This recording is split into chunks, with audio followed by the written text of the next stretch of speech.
Sampurasun. Pemirsa, selamat berjumpa kembali bersama channel Dedi Blog Kirata Sunda. Pada edisi kali ini saya akan berbagi informasi kepada Anda mengenai huruf vokal Sunda A pada aksara Sunda dalam bahasa Sunda. Bagi Anda yang baru bergabung dengan channel ini, silahkan bantu channel ini dengan menekan tombol subscribe.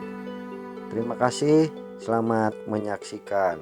Pemirsa, ini adalah contoh vokal Sunda A, bahasa Sunda dalam tulisan aksara Sunda. Ini bentuk hurufnya.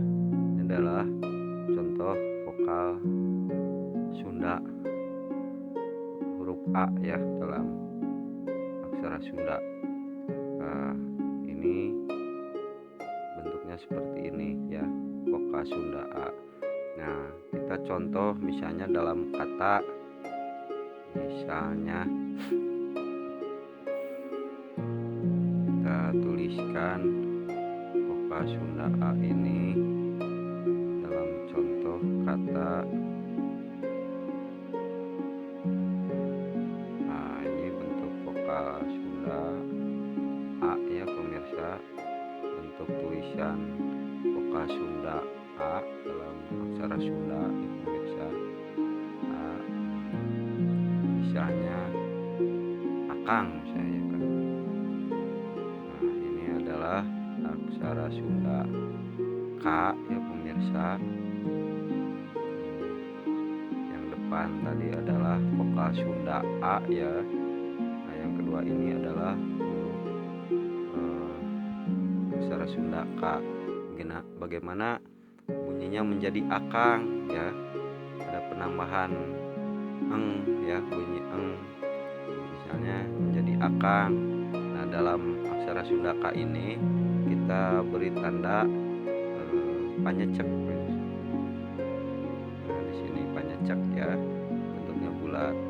Jadi sekarang tulisannya dibacanya menjadi a k kang ya, karena ada tanda baca panyeceknya kang ya.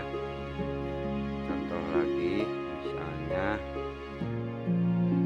A, ini vokal Sunda A, huruf A aksara Sunda dalam bahasa Sunda ya.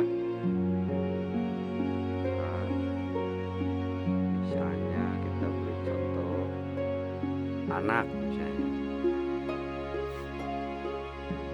Nah, ini aksara Sunda na ya, huruf na Sunda anak, kita tuliskan anak ya pemirsa.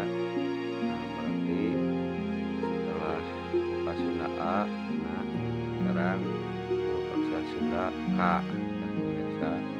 Nah, ini adalah bentuk tulisan aksara Sunda K pemirsa. Jadi dibacanya anak K ya pemirsa. Nah, bagaimana supaya dibacanya menjadi anak ya? Anak, dari K ini bunyi A-nya hilang ya. Nah, kita harus memberi tanda pamaih pemirsa pada huruf aksara Sundanya. Aksara Sunda K ini pamaih, sehingga K ini bunyi vokal bunyi A-nya hilang pemirsa. Jadi sekarang dibacanya anak ya pemirsa. Nah, yang tadi akang, anak ya. Sekarang contoh vokal Sunda, misalnya ini vokal Sunda A, aki misalnya ya pemirsa. Aki misalnya nih. Nah, ini K, aksara Sunda K ya. Ini K. Bagaimana dibacanya menjadi ki ya pemirsa, supaya dibaca aki ya. Nah, huruf aksara Sunda K ini kita beri tanda di atas hurufnya penghulu, tanda baca penghulu pemirsa, untuk merubah bunyi A menjadi I ya. Jadi bacanya aki ya. Nah, jadi dibaca keseluruhannya contoh vokal Sunda ini akang ya, anak, aki ya pemirsa. Semoga bermanfaat. Sampurasun.